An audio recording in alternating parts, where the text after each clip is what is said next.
Et c'est tout le Paris insouciant de la belle époque et des années folles qui est retracé dans l'œuvre de Sacha Guitry. Les histoires sont assez surannées, des répliques vaguement misogynes, mais c'est savoureux. Un livre de Jacques Pessis revient sur la vie du dramaturge mort il y a 60 ans. Et l'une de ses pièces fameuses, Faisons un rêve, est montée par Nicolas Briançon à la Madeleine. Deux bonnes raisons de nous intéresser, avec Alexandra Rouault, à Sacha Guitry. J'ai eu la prétention, vous savez bien que je les ai toutes, hormis celle d'être modeste, oui, j'ai eu la prétention de vous offrir aujourd'hui une courte série de documents exceptionnels. Il incarne l'esprit français, cette France de la première moitié du XXe siècle. Sacha Guitry, auteur prolifique, comédien et inventeur de la punchline. De même que les paresseux essayent en vain de travailler, moi j'essaye en vain de ne rien faire, c'est la même chose. Il est mort il y a 60 ans et ses pièces continuent de se jouer aujourd'hui sur les planches. Retour sur ce qui fait la force de l'œuvre de Guitry avec le journaliste Jacques Pessis, le metteur en scène Nicolas Briançon qui revisite actuellement la pièce Faisons un rêve et l'un de ses plus fervents admirateurs, Jean Piat. Il a écrit presque un peu plus d'une centaine de pièces, c'est déjà pas mal. Il a joué, hein, il a écrit une quinzaine de films, et puis il a écrit sur beaucoup de choses. Alors évidemment, on n'a retenu qu'une chose, c'est la misogynie qu'il affiche à l'égard des femmes.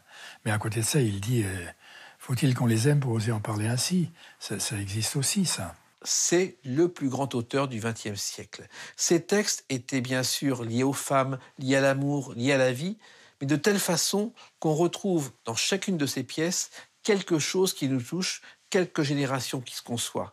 Et que ce soit dans Faisons un rêve, dans Mon père avait raison, ou dans Napoléon, ou dans Bonne chance, il y a du Guitry qui nous correspond. Le théâtre, Sacha Guitry est tombé dedans quand il était petit. Son père, c'était Lucien Guitry, l'un des plus grands comédiens de son époque, très proche d'une certaine Sarah Bernard. Et Sacha écrit sa première pièce à seulement 17 ans. Il a fréquenté tous les auteurs Feydeau, Courteline, Jules Renard quand il était plus jeune. Il a été au théâtre toute sa vie, toute son enfance, toute son adolescence. Il connaît tout du théâtre. Il connaît toutes les règles, il connaît tous les mécanismes, il sait comment on fabrique une pièce, il sait comment c'est fait de l'intérieur.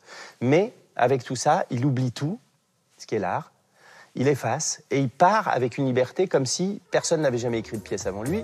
Un brin misogyne ou un peu trop mégalo, Sacha Guitry s'amusait de la frivolité de la bourgeoisie parisienne dont il était issu. Adepte des plaisirs de la vie, Guitry faisait rire par un sens aigu de la répartie et par la richesse de son langage. Trouvez donc quelque chose plutôt que de rester là, comme ça. Moi, comment voulez-vous que je trouve? Je ne cherche pas. L'humour de Guitry, ce sont les mots, avant tout. Comme Jules Renard, comme beaucoup d'autres. Il inventait des formules en travaillant beaucoup. On n'a jamais vu Guitry improviser. Par exemple, à la télévision ou à la radio, il avait toujours des feuillets qu'il avait écrits et qu'il disait d'une voix unique, reconnaissable entre mille. Car Guitry écrivait ses mots en ne pensant qu'au sens de la formule. Je partais de ce principe que l'on double ses joies en les partageant, et je n'ai pas d'autre but aujourd'hui que de vous faire partager quelques-unes des joies que j'ai eues jusqu'ici. Il y a une écriture Guitry, il y a un style Guitry, il y a une élégance Guitry, il y a un humour Guitry. Le médecin qui s'approche de lui, qui lui dit « Sacha, écoutez, parce que Sacha fumait 60 cigarettes par jour. Sacha, il faut tout de même que je vous parle cigarette. » Il lui répond « Non, ne me demandez pas de fumer davantage, ça n'est pas possible. » Bon, tout ça, ça sortait comme ça.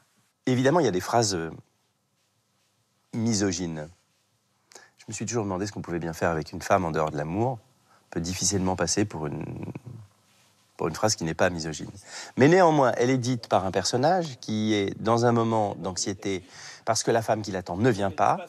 Donc il y a une sorte de mélange à la fois d'énervement, de colère, un peu d'angoisse, qui fait qu'on peut comprendre la provocation. Pourvu surtout qu'elle n'ait pas réfléchi.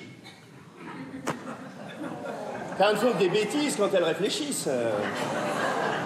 Et ce serait une bêtise de ne pas venir, elle le regretterait, pas autant que moi, mais elle le regretterait sûrement. Il y a un bonheur que moi, je ressens d'ailleurs, que je ressens à balancer ces phrases-là pour voir ce qui va revenir. Et je suis d'ailleurs étonné parfois de la facilité avec laquelle elle fonctionne. Ça dépend des soirs. Il y a des soirs où je me fais un peu huer. Il y a des soirs où les femmes rient beaucoup. Et il y a des soirs où il ne se passe pas grand-chose. Les gens ont l'air de trouver ça normal. Marié, parfaitement. Le marié est un voyage. Ah, c'est une idée, ça, oui. Hein? Non, rien. Et somme toute, ça ne fait jamais qu'un cocu de plus. N'est-ce pas?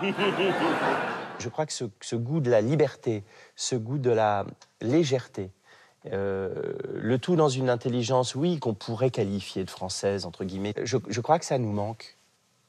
et qu'on est heureux de le retrouver pour ça. C'est un fait. Un fait acquis.